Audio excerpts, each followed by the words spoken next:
Good morning. আমার last ভিডিওতে আমি কথা বলেছিলাম যে স্ক্রিন কেন বাচ্চাদের জন্য ক্ষতিকারক তার বিষয়ে।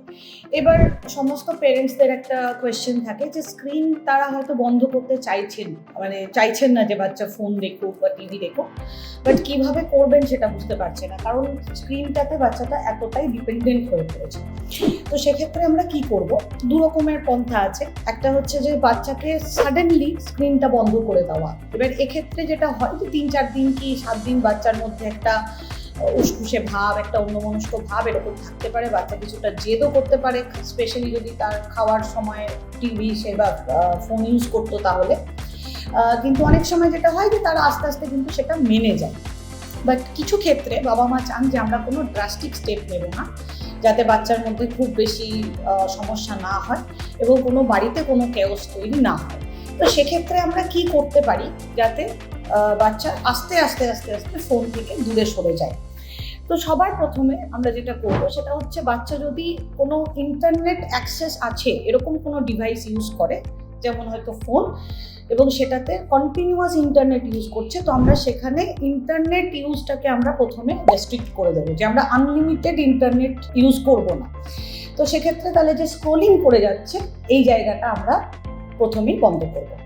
তাহলে এমন একটা ফোন তাকে দিলাম হয়তো যেটার মধ্যে কোনো ইন্টারনেট কানেকশন নেই, বা হয়তো টিভিতে তাকে বললাম যে তুমি ঠিক আছে তুমি একটু টিভি দেখে নাও, তো সেই পার্টটাতে সেখানে আমরা ইন্টারনেট কানেকশন রাখবো না। কিছু ভিডিও আমরা ডাউনলোড করে রাখবো বা এইভাবে কিছু করবো, রেকর্ড করে রাখবো, সেগুলোই ওকে আমরা দেখাবো। দ্বিতীয় হচ্ছে যে ছোট স্ক্রিন থেকে যেটা সে নিজের হাতে নিয়ে ঘুরে বেড়াচ্ছিল, সেই জিনিসটা থেকে তাকে আমরা কোনো ফিক্সড কোনো স্ক্রিনে নিয়ে আসবো, যেমন হচ্ছে টিভি। তো এবং সেটা যেন অবশ্যই তার থেকে একটা দূরত্ব মেনটেন করে থাকে। একটা কথা মাথায় রাখবেন যে শিশুর হাতে কোনোভাবেও আমরা ফোনটা তার হাতে দেবো না। সে যদি অন্য কারোর হাত থেকে দেখতে পারে ঠিক আছে, তো তাহলে আমরা সেটাকে কিছুক্ষণের জন্য অ্যালাউ করতে পারি, এবং সেটাও কত, লেস দেন 30 মিনিটস ফর যারা বড় বাচ্চা, যারা 2 থেকে 5 বছরের বাচ্চার জন্য আমরা মাত্র 30 মিনিট আমরা তাকে অ্যালাউ করতে পারি। দিনের কোনো একটা সময় বেঁধে দিন, একটা ডিসিপ্লিন ওয়েতে, যে তুমি এই সময় ফোনটা হয়তো 15 মিনিটের জন্য দেখতে পারো। সেটা হচ্ছে হয়তো বিকেল 5টার সময় দেখবে বা সেরকম, অ্যান্ড বি স্টিক টু ইট। আচ্ছা, কোনো খাবারের সময় বা কোনো একটা পার্টিকুলার, অনেক বাচ্চা হয় যারা খাবারের সময় বা পটিতে বসেছে সেরকম সময় তারা ফোন ইউজ করে, এই জিনিসগুলোকে কন্ডিশন থেকে আস্তে আস্তে ওইগুলোকে ছাড়িয়ে দিতে হবে, বের করে দিতে হবে। তো এইভাবে আমরা আস্তে আস্তে বাচ্চাকে গ্র্যাজুয়ালি তার স্ক্রিন টাইমটাকে আমরা কমিয়ে দিতে সাহায্য করব।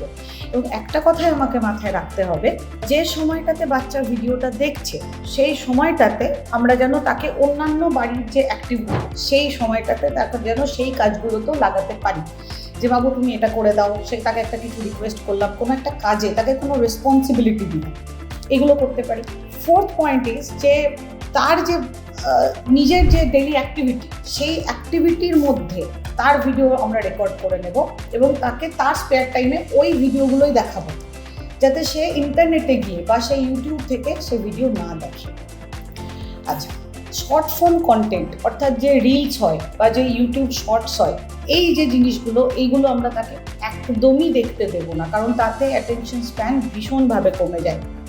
তো এরকম কিছু কিছু প্রিন্সিপালস যদি আমরা মাথায় রাখতে পারি, এবং সব থেকে যেটা বড় ব্যাপার সেটা হচ্ছে যে বাবা মায়ের সঙ্গে বা বাড়িতে যারা আছে, যে রিলেটিভস যারাই আছেন বাড়িতে, কেয়ার গিভার, তাদের সঙ্গে একটা কোয়ালিটি টাইম স্পেন্ড করা। সেখান থেকে কিন্তু বাচ্চা তার সঙ্গে খেলা, তার সঙ্গে বিভিন্ন রকম অ্যাক্টিভিটি করা, আউটডোরস অ্যাক্টিভিটি করা, যে তাকে একটু মাঠে নিয়ে যাওয়া, তাকে একটু সাইক্লিং করানো, এই ধরনের অ্যাক্টিভিটি করলে আস্তে আস্তে কিন্তু শিশু ফোনের যে অ্যাডিকশন বা ফোনের যে ডিপেন্ডেন্স সেখান থেকে বেরিয়ে আসতে পারবে।